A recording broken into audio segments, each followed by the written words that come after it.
Julius Malema is our keynote speaker for the annual conference, and he brings his wealth of experience as a resistance and a movement leader in South Africa. He was the former president of the ANC Youth League, and he is the current president of the Economic Freedom Fighters in South Africa, a movement and a political party that resists oppression and corruption and continues to challenge unconstitutionalism in South Africa. His sacrifices in South Africa and the continent has come at great cost of arrest, persecution, and intimidation. But Julius Malema continues to stand tall. Join me as I welcome this true son of Africa, this Pan-Africanist, and a man for all seasons, Julius Malema.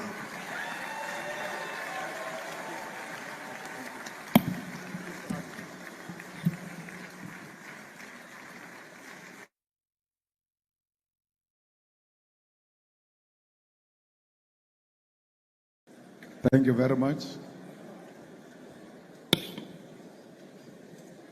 Thank you.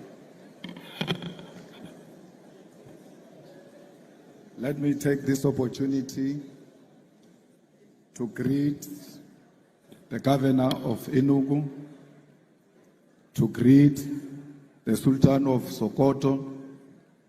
Let me greet the president of Nigeria Bar Association.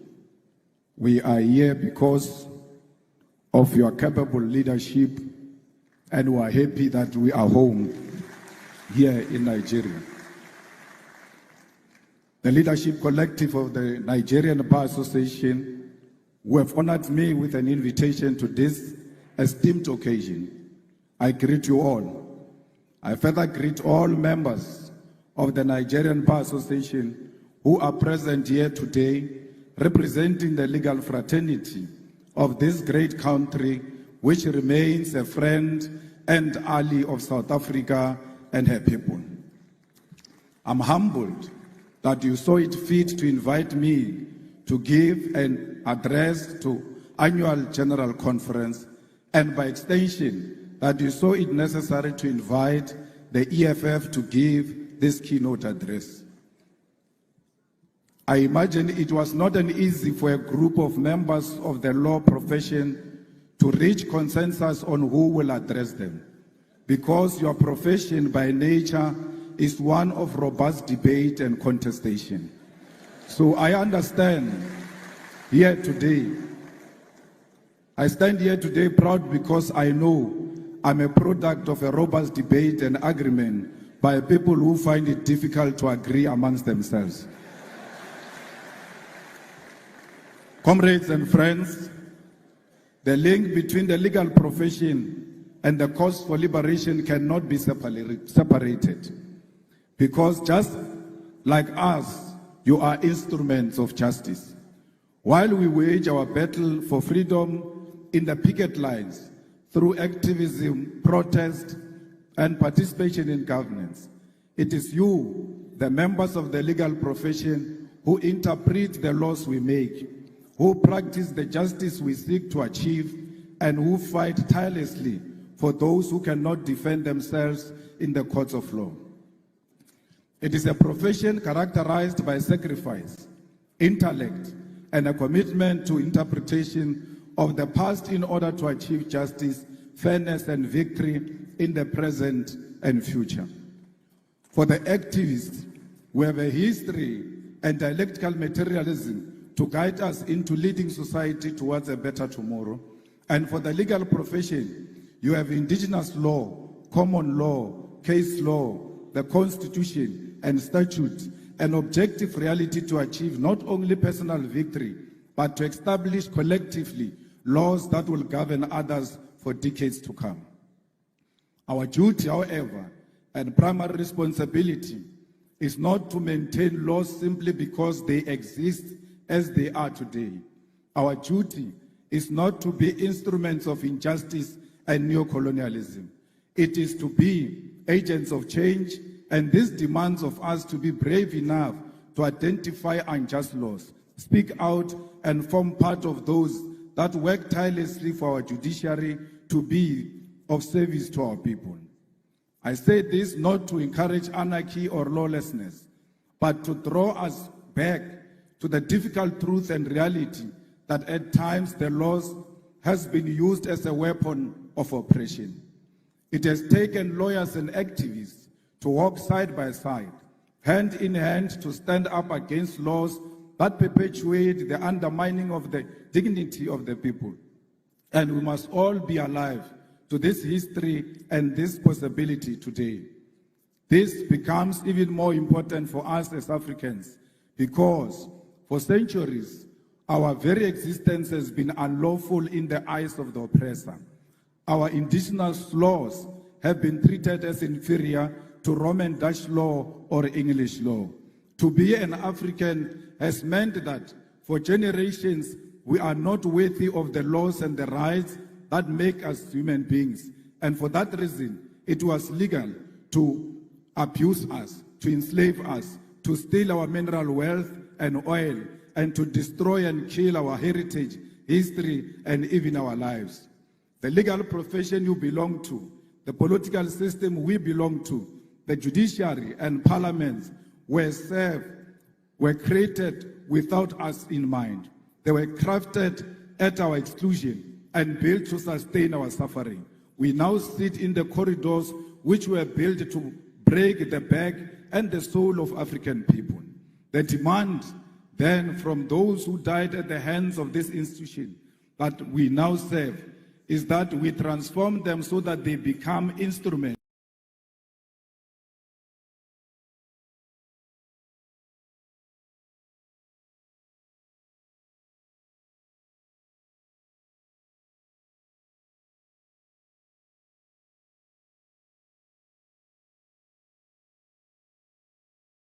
of the people. The demand then from those who died at the hands of this institute to maintain the status quo, but we are here to make our profession serve the African child. I wish to remind you that it was once legal to come to the shores of our great continent and kidnap Africans and enslave us in foreign lands. It was once legal to rape African women and children because they did not have the right to dignity of their European oppressors. It was once legal to take our land and our minerals because, according to the law of the white man, we were not civilized enough to control our own land and our own wealth. In South Africa, our freedom, our oppression, our resistance all had law at the center of it.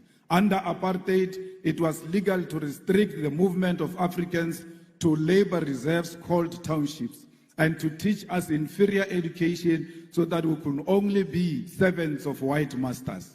All of those problems were legal, and it took brave men and women to say that if the oppression of Africans is lawful, then such a law is unjust and must be opposed. Today, as our continent is troubled by corruption, leaders who utilize state machinery to sustain their rule at the expense of the poor and the African lives in abject poverty, a question we all ought to ask ourselves is whether the time for the legal profession and the activists to once again stand up for what is right. We must all ask ourselves whether the time has not once again arrived for liberation to be achieved against the sale of our nation to recolonization, and whether this fight must not begin by reimagining our laws for the better. We must therefore reach into this deep history of resistance and solidarity which is shared by our two nations in order to achieve the goal of restoring the humanity of Africa and her people. My brothers and sisters, the humanity of Africa is at the center of what the EFF stands for. We are an organization that was formed in 2013 purely out of the demands of the people of South Africa who wanted an alternative to the former liberation movement to achieve economic freedom in our lifetime. We are an organization which is born out of the blood of slain mine workers in an area known as Marikana, where 34 miners were shot down execution style, and the 13th anniversary of their execution was this month on the 16th of August 2025. Yet the families have not seen any justice. No one has answered for this grave injustice. It is out of this deep pain and disregard for African life that the domestic workers, miners, gardeners, petrol attendants, street dwellers, university students, professionals, and ordinary people of South Africa demanded that we form the economic freedom fighters. We were formed to complete the liberation struggle, which was faced by compromise, betrayal, and corruption of the mission for the return of the land and wealth of South Africa to the hands of the people. As a result, we base our struggle on these lived realities, and we are guided by a scientific ideological outlook of Marxism, Leninism, and the teachings of Frantz Fanon. Fanon, in the context of Africa, becomes most important as we face with a continent that is becoming more and more dependent on the former colonial master, and our liberation movement abandoned the struggle which led to the formation in favor of life of opulence while the people suffer. We are Marxist because we believe in the inherent need of an alternative economic system to capitalism, and we use the science of dialectics to wage our struggle for liberation. We are Leninist because we believe in the need for a vanguard party of the people to lead the struggle, one which believes in internal democracy and the waging of struggle in parliament, the judiciary, and at the grassroots level. We are anti-capitalist, anti-imperialist, anti-racist, anti-sexist organization which believes in democracy and socialism as a means of uplifting ordinary masses of our people.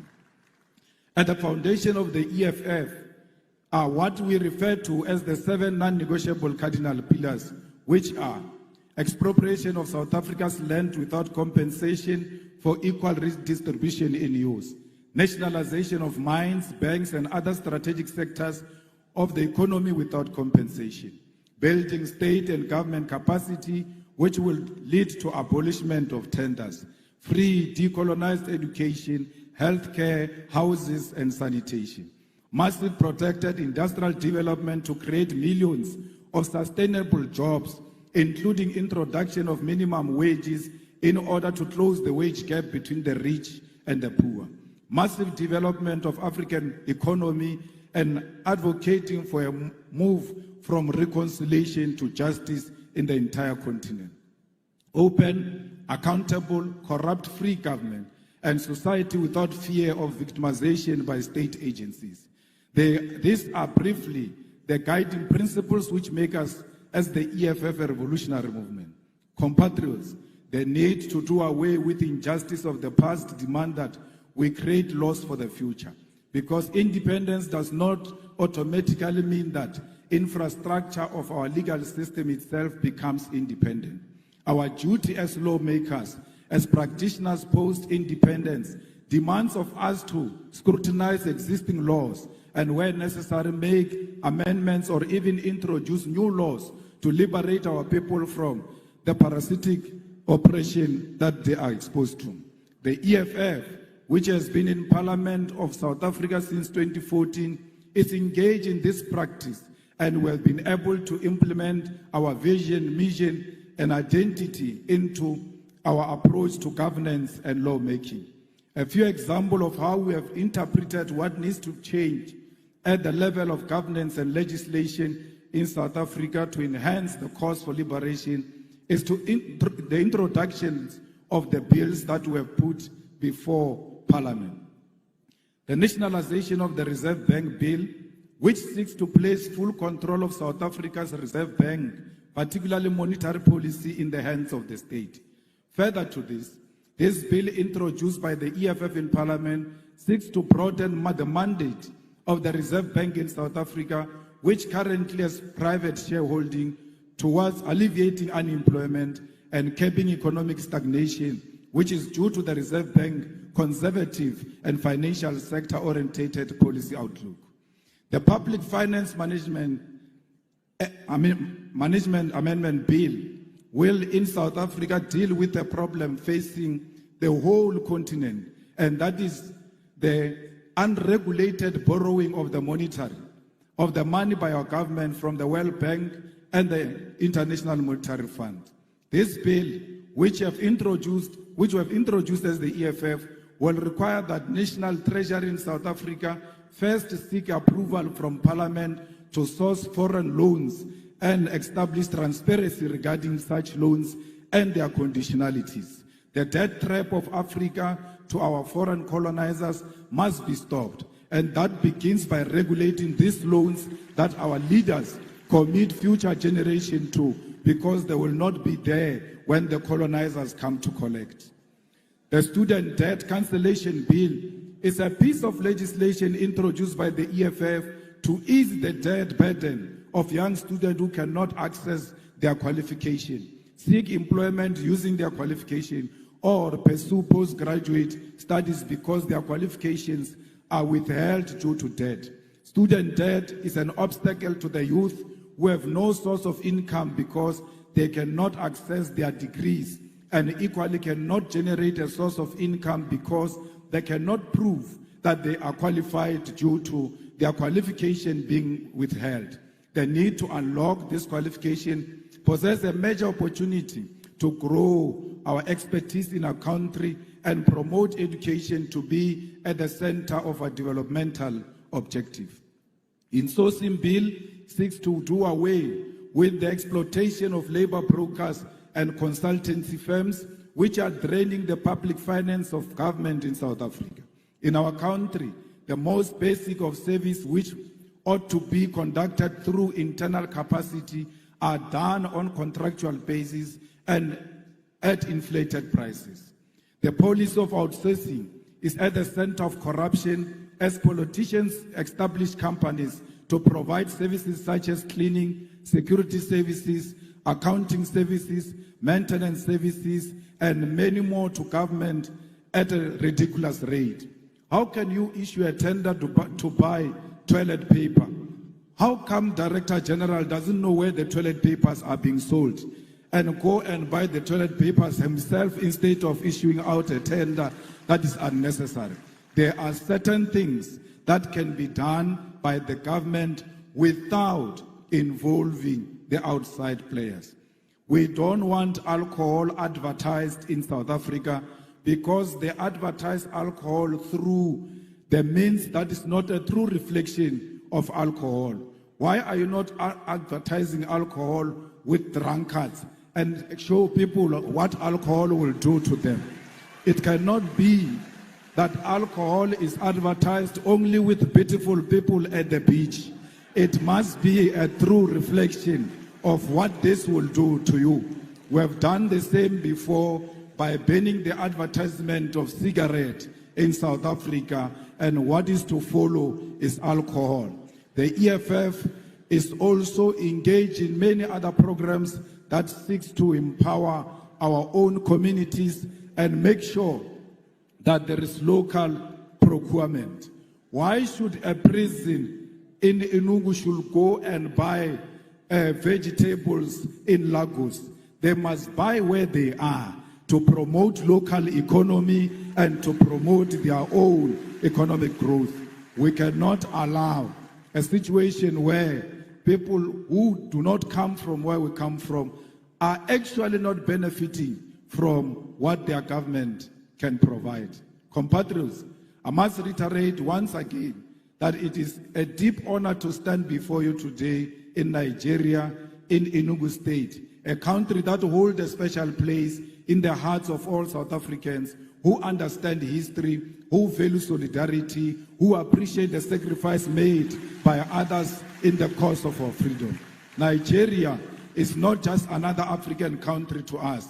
It is a comrade nation, one that stood firmly by our side during our darkest hour. When South Africa was shackled by apartheid, when our people were murdered, imprisoned, and denied basic humanity, Nigeria rose as a giant for justice placing South Africa squarely at the center of its foreign policy. Former President Murtala Mohammed famously declared that Africa had come of age, that the continent will no longer tolerate interference from outside powers, and this still rings true today. Nigeria set up the Southern African Relief Fund, mobilizing its citizens to contribute to the liberation struggle. Even as it faced its own challenges at home, these initiatives raised millions of dollars to support the liberation of South Africa.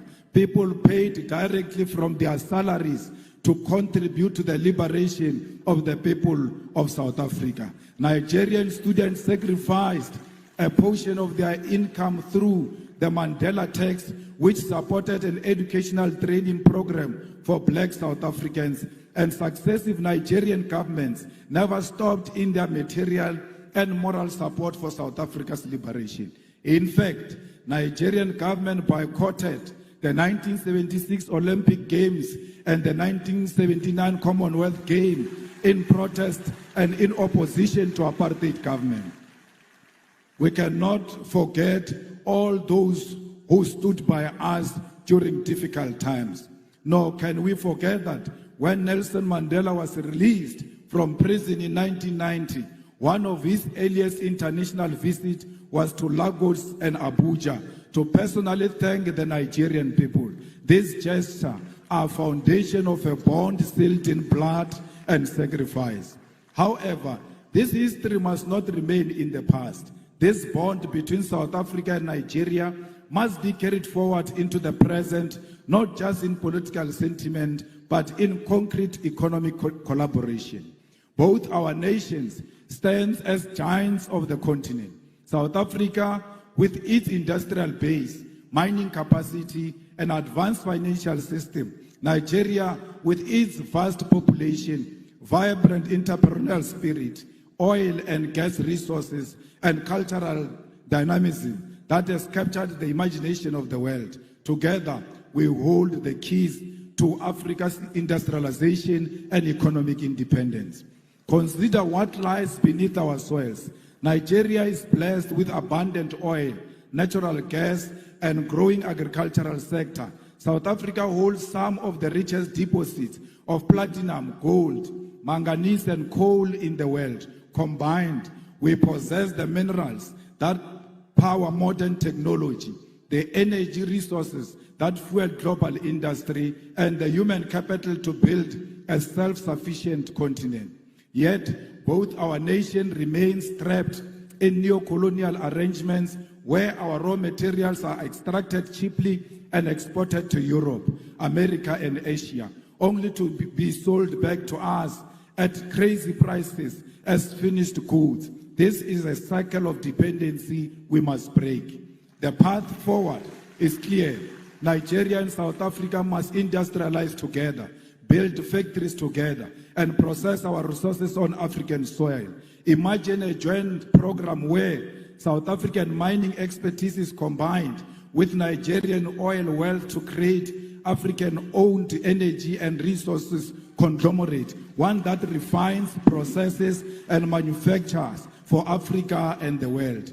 Imagine agricultural cooperation where Nigeria fertile lands provide food security for the continent, supported by South African machinery, logistics, and technology. Imagine a collaborative investment in renewable energy, where South Africa's solar potential and Nigeria gas reserves are harnessed to build an integrated African power grid.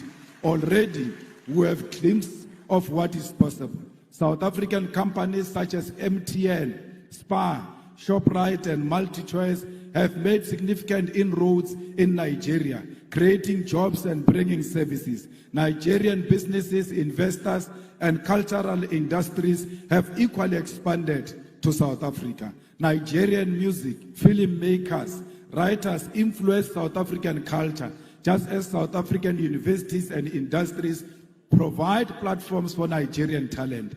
But this cooperation has been uneven and at times marked by suspicion and the painful experience of xenophobia. Let me be unequivocal here. Xenophobia is a betrayal of African unity.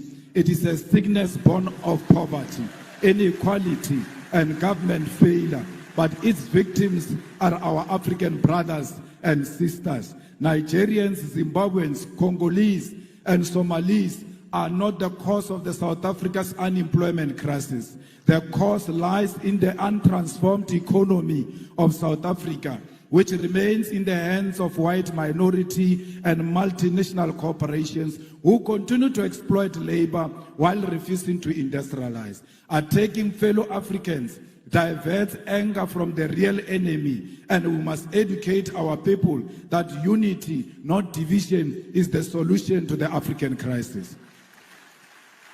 If we want to end one-way migration, where Nigerians are forced to leave home in search of opportunity in South Africa, we must integrate our economies. Young Nigerian engineers should be able to work in Johannesburg, Gaborone, Windhoek, Harare, Cairo, and Accra, not as foreigners, but as Africans contributing to Africa.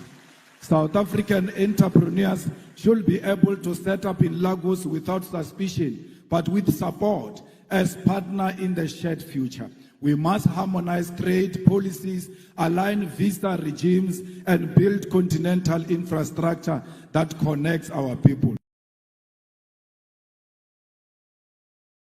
We actually do not need a visa. We don't need a visa between South Africa and Nigeria. In the same way, we don't need a visa for our people to travel in their own continent. We are one. Both South Africa and Nigeria know the pain of colonialism. Both have faced internal divisions. Both have enjoyed the pressures of global imperialism that seeks to divide and exploit and control us. Both know that the only path forward is Pan-African solidarity. We must reject the illusion that our salvation will come from Washington, London, Brussels, or Beijing. Our salvation lies here in Lagos and Johannesburg, in Abuja and Pretoria, in the hands of Africans who refuse to be divided. Together, Nigeria and South Africa can lead African continent free trade area not as a paper agreement, but as a living reality that changes the lives of ordinary people. Together, we can demand fair trade, protect our industries, and invest in education, technology, innovation. Together, we can prove that Africa is not a begging bowl, but a continent of giants. We must prove to the whole world that we are not xenophobic, we love one another. Black people are not loved in Africa and are not loved outside Africa. We have a duty to love ourselves and show the whole world on how it must treat us. We cannot treat each other badly and expect other people to treat us much better. How you treat your own brother and your own sister, it's how you teach others outside how they must treat you. The unity of our continent is paramount, and we must never associate with any xenophobic agenda that perpetuates the divisions in South Africa. Solidarity is what we need for each other. My comrades, as I close, I want to state that as Africans, our fight has never been confined to the borders. From the very beginning, the struggle of South Africa against apartheid, we knew that suffering of one oppressed people anywhere in the world is the suffering of all oppressed people everywhere. It was in that spirit that South Africa, during its liberation struggle, was embraced by Nigeria and other African nations, who declared that apartheid was not simply a South African problem, but an African and global crime. It is in that same spirit that today we say our liberation as Africans will remain incomplete if we turn a blind eye to the struggles of those who continue to suffer under occupation, colonialism, imperialism, and economic exploitation. It is this tradition of solidarity that compels us today to speak clearly on the struggle of other oppressed people. The EFF continues to stand firmly with Western Sahara, Palestine, Cuba, Haiti, the Democratic Republic of Congo, as a commitment to international law and justice. In Western Sahara, Morocco's continued occupation violates the principle of the United Nations Charter and the African Union's Constitutive Act, both of which enshrined the right to self-determination. The International Court of Justice affirmed in 1975 that Morocco had no sovereignty over Western Sahara, yet decades later, the Sahrawi people remain dispossessed. In Palestine, we are witnessing one of the gravest violations of international law in modern history. The apartheid regime of Israel has for decades defied UN resolutions, the Geneva Conventions, and international humanitarian law. Collective punishment, the bombing of hospitals, the illegal taking of land, the killing of children, and the deliberate starvation of populations are crimes under the Roman Statute of the International Criminal Court. The world cannot remain neutral in the face of genocide. And just as apartheid South Africa was declared a crime against humanity, so too must be the international community recognize and act against Israel's apartheid and genocide. The importance of fighting on the level of the law was made evident in this case when the South African government took Israel to International Court of Justice to report their crimes when no other country will do so. This fight in international court was won when the court declared that indeed Israel was perpetuating genocide, a win that was necessary to sway some support away from Israel and to embolden other countries to speak out. This fight also led to the International Criminal Court to issue a warrant of arrest for the Israeli Prime Minister Benjamin Netanyahu and his Minister of Defense for war crimes. This is the power of the legal fraternity in the global fight for the oppressed. However, the ICJ pace is slow and final judgment on charging Israel with genocide has not occurred yet. We must therefore confront the uncomfortable truth that the slow pace of these proceedings is not accidental, but reflects a global legal order designed and maintained under white supremacy.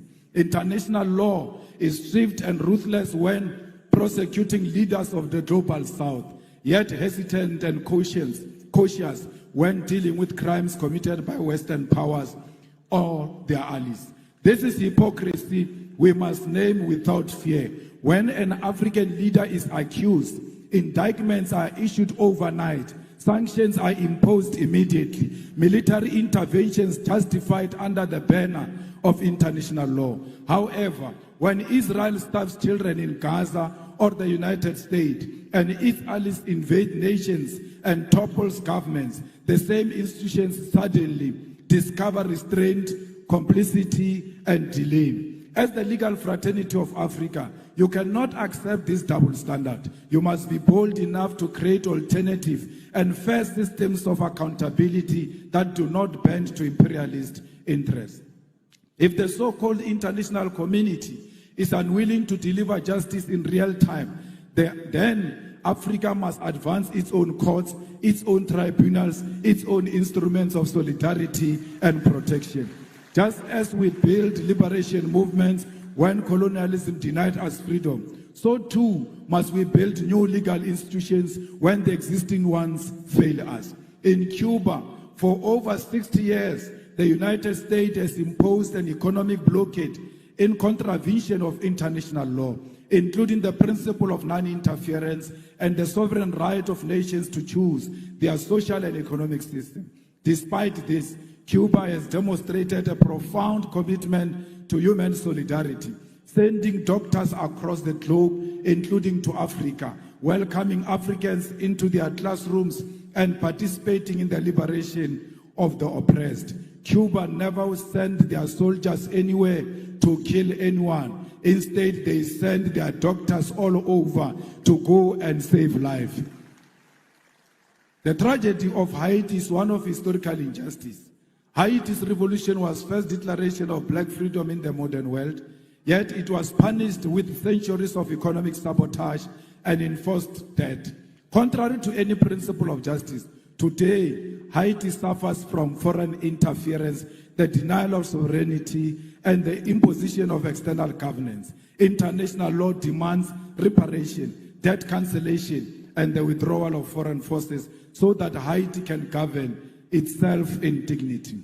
We have seen DRC not experiencing peace because of its mineral resources.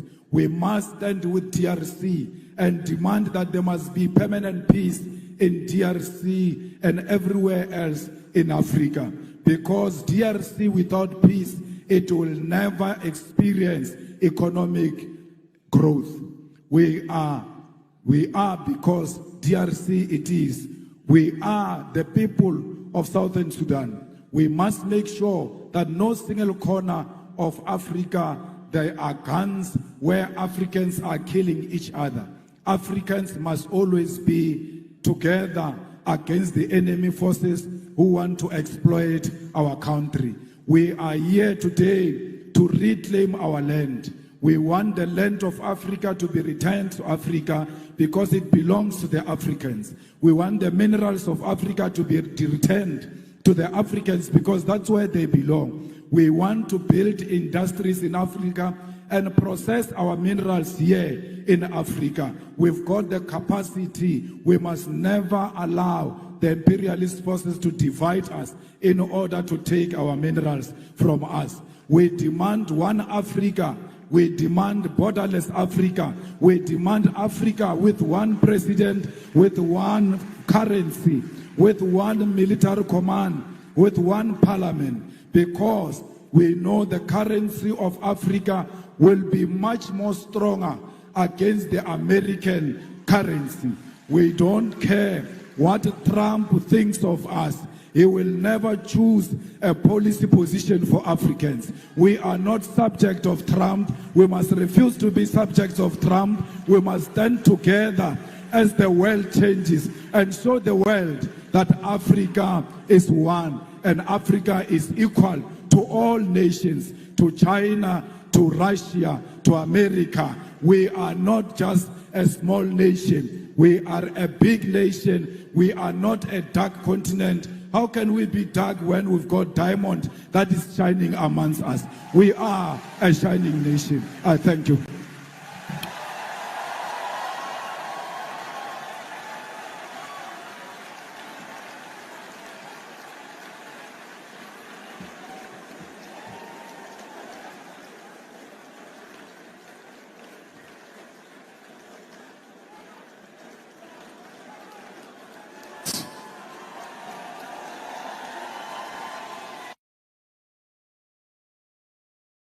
My people don't get it twisted.